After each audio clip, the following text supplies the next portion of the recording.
The best showmen usually tend to become litigators who will have the forum of the trial in which to demonstrate their acting skills. You may be impressed at the flair with which a showman attorney addresses the jury, the gallery, the judge, and you.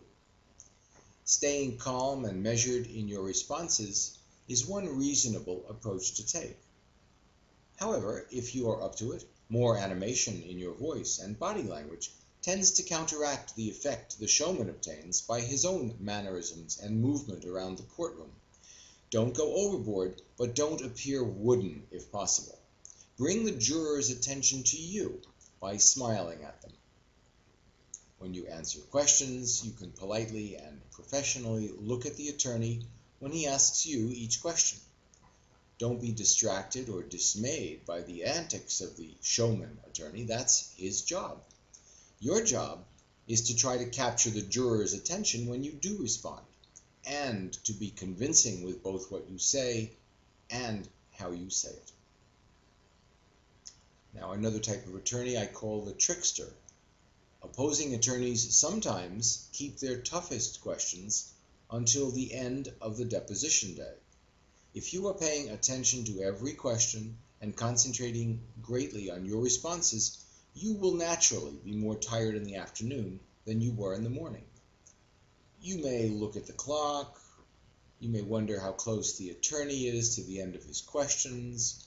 If the attorney is not worn out by the end stages of his own questioning, he may now hit you with his hardest questions. They may be questions that are more complex or contain known difficulties for you, depending on the facts in the case.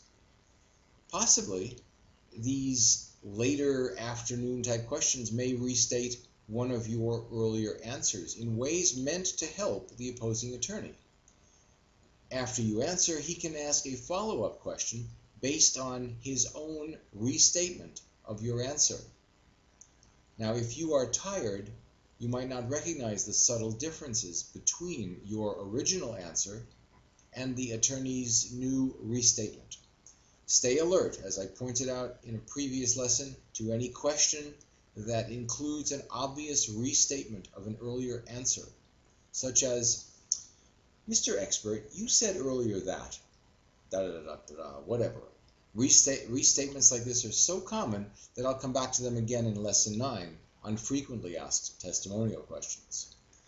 Fundamental tactic to remember is that you should not accept at face value any attorney's restatement of an earlier answer of yours.